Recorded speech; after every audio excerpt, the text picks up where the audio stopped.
So I started investing in 2019 using apps like eToro and Acorns. And those apps are great because you can just set it and they basically are able to invest for you.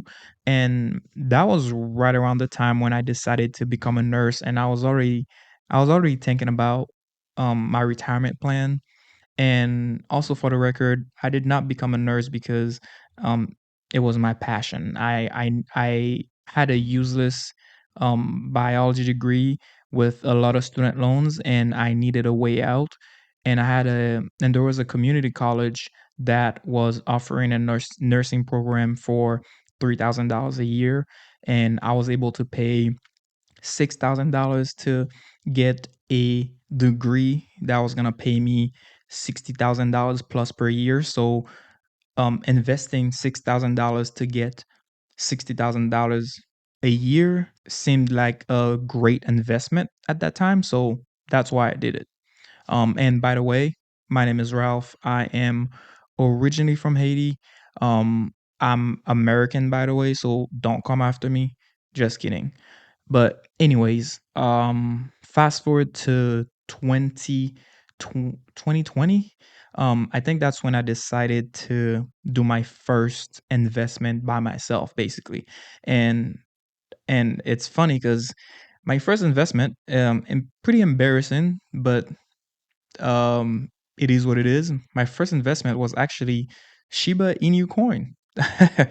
Yeah, I know. I put $1,000 on there, and that $1,000 turned into $2,000, and I was like, "Damn, I'm good at this. I know how to invest." And then I was thinking, what's the point of putting money in the stock market, getting 8 to 10% per year if I can get like 100%, with a coin like Shiba Inu coin. So I was never really interested in Bitcoin back then. And I got to experience the 2021 bull run.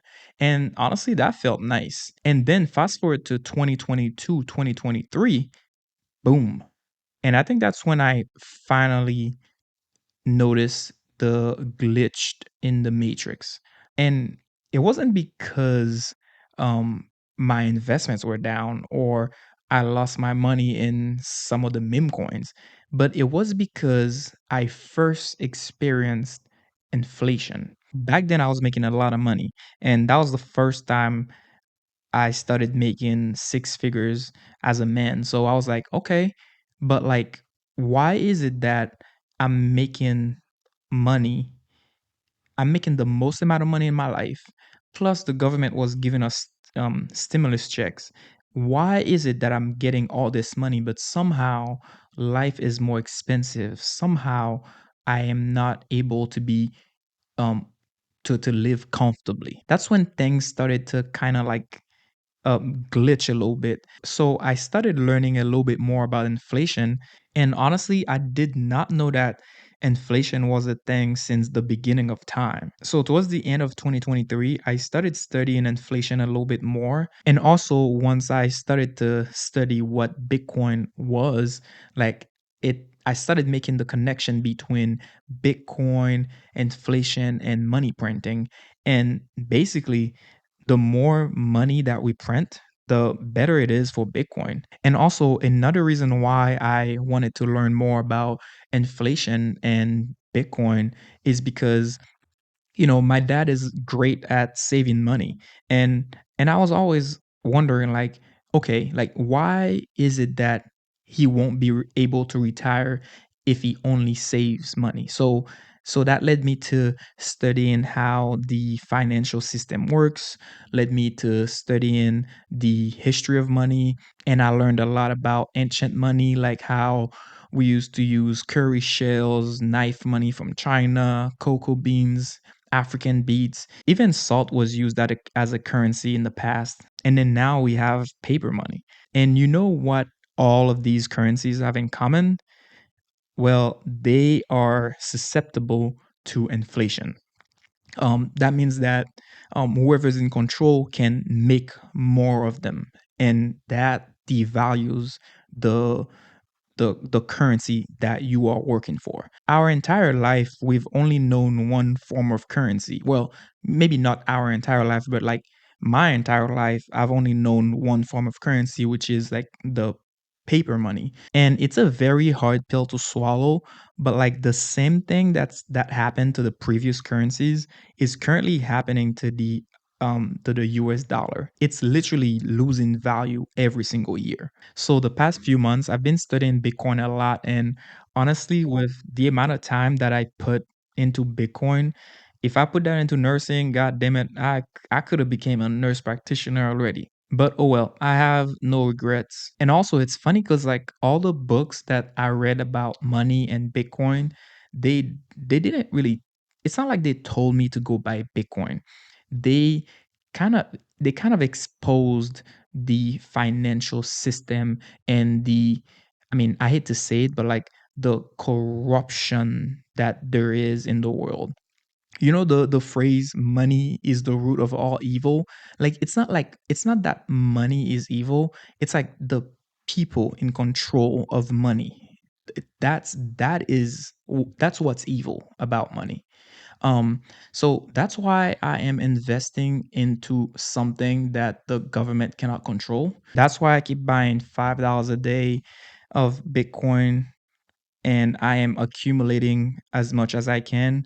Although I still have student loans to pay, you know, $5 a day is not too much for me right now. So I'm gonna use the time to buy this while I can, regardless of what the price is, because I believe that Bitcoin is an asset that can probably reach probably $100 million plus in the next 30, 50 years. So that's just my opinion. And also, I always hear people say that Bitcoin has no value, Bitcoin is going to zero.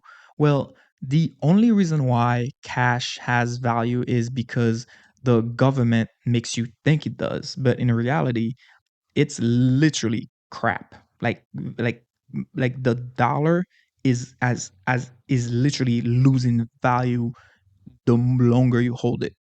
And also, why do you think that art, for example, why do you think art has value?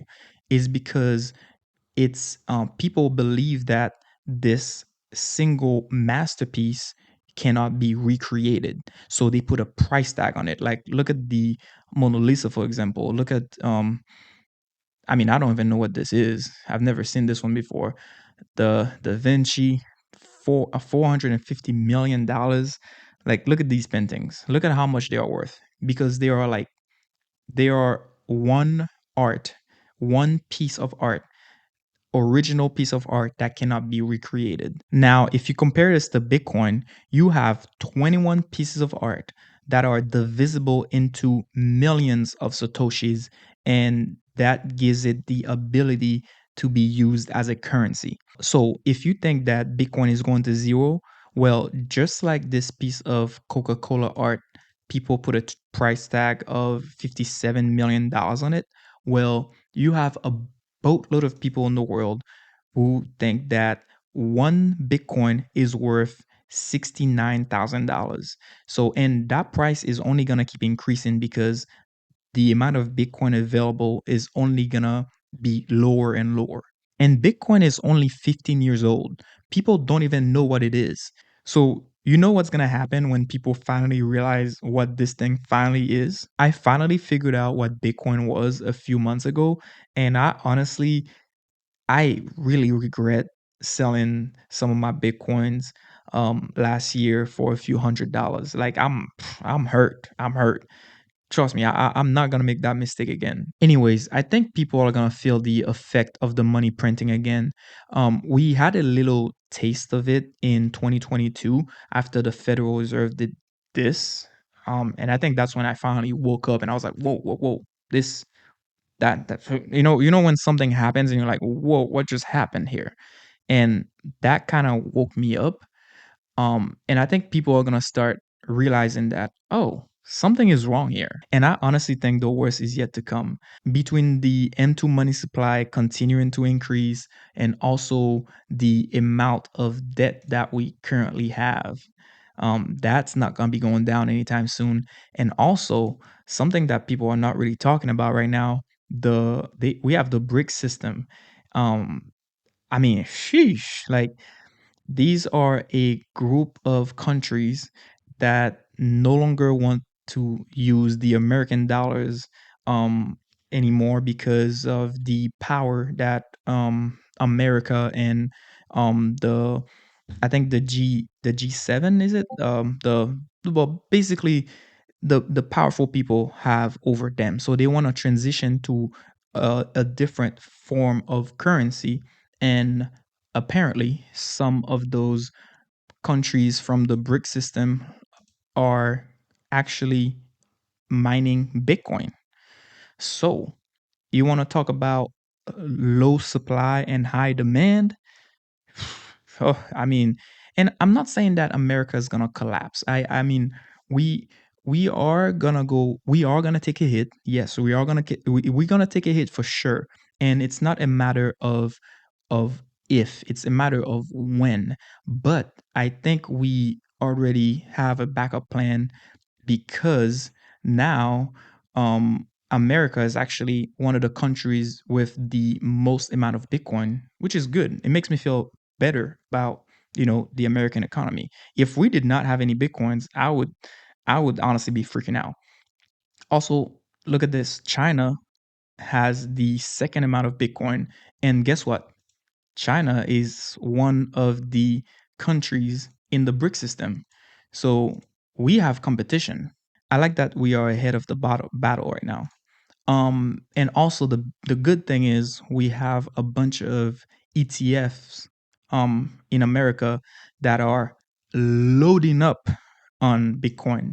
They currently have one over 1 million Bitcoins. That is insane. That is like in I think this all happened in 1 year, which is crazy. I mean, maybe some of them were buying um before 2024, but to have 1 million Bitcoin, that's insane. And for those of you who know and understand the history of money, just like JP Morgan saved the banks back in, I can't remember if it was like 1907 or 19 um 30s. I can't remember when, but like just like JP Morgan saved the banks back then, I think these ETFs are going to come in and save the day for America. And also, if you think those guys are going to buy 1 million Bitcoins because they think it's going to zero, like, are you out of your mind? Like, oh, actually, I want you to listen to this actually. Hold on one second. I want you to Terms, just listen wrong to this terms, specific in order to part be able of the because of the interview. a Hold on deficit. one Maybe second. something long term people should have. Listen to this. Absolutely.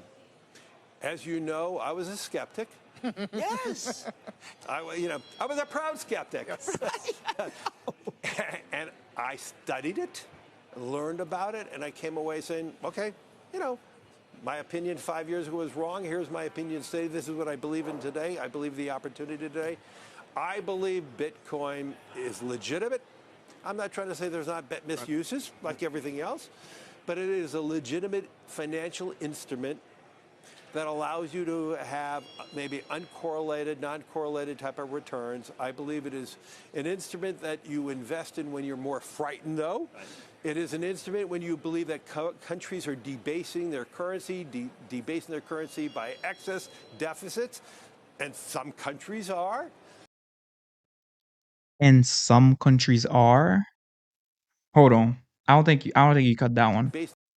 It is an instrument when you believe that countries are debasing their currency, debasing their currency by excess deficits, and some countries are.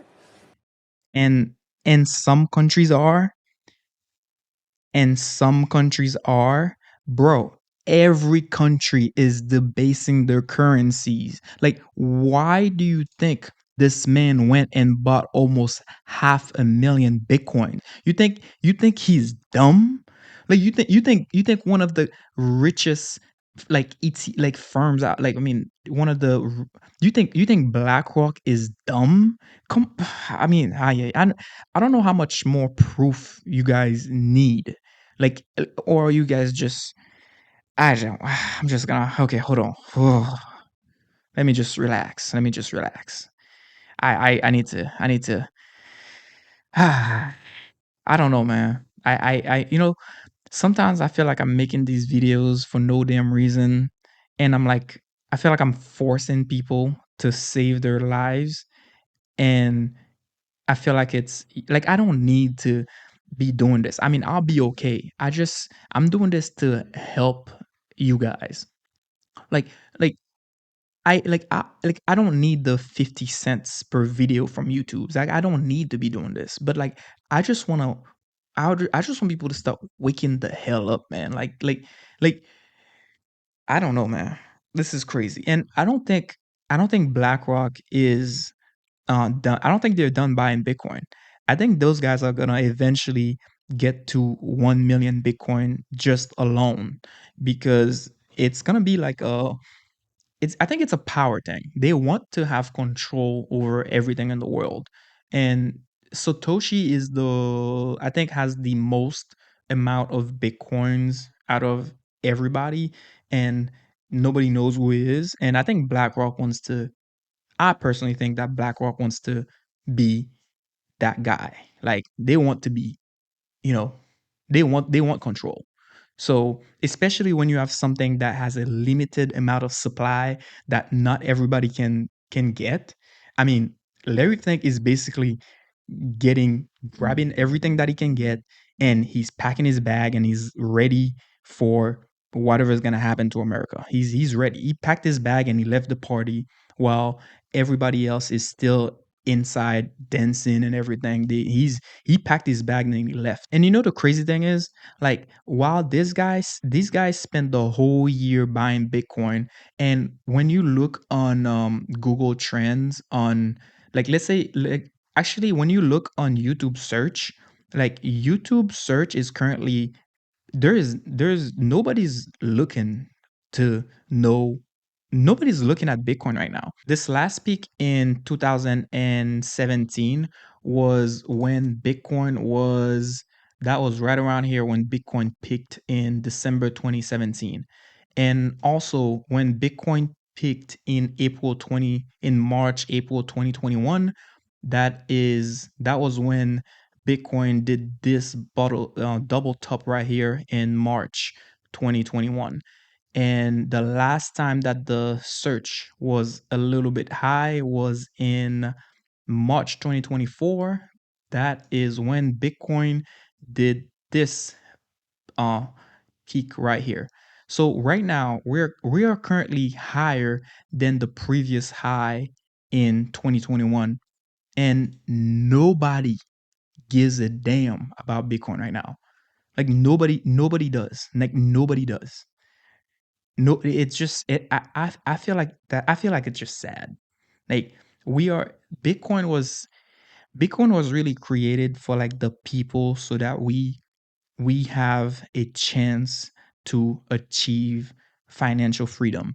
And now all the big institutions are taking all of it basically. And if you are able to get some bitcoins while it's still under $70,000, I think you should. Like don't worry about the price right now. Just try to accumulate as much Bitcoin as you can.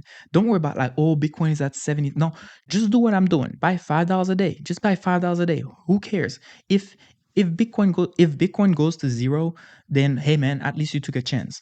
But in 50 years, your grandkids are gonna look at you and be like, why the hell did my granddad not buy this thing? Like like this could this could be the best opportunity of like for your family, and some of you guys are like just ignoring it. Like I mean, I don't know what's so interesting about learning about what Diddy did or what I don't know what's happening to Kim Kardashian and all that BS. I don't know. Like I mean, I don't know, man. I don't know. It's kind of irritating that like to me, I'm just like, yo, wake up, everybody, wake up. Like, look. I'm trying to like make people look at this thing that's happening and nobody gives a damn. So, oh well, it is what it is, man. You can't save everybody. Um, I won't give up yet though. I'm still gonna make those videos because I don't want I don't want I don't want I don't want people to miss out on this, you know? I think this is a great opportunity. And you got to remember, there are three things that are guaranteed in life: death, taxes, and the devaluation of the dollar.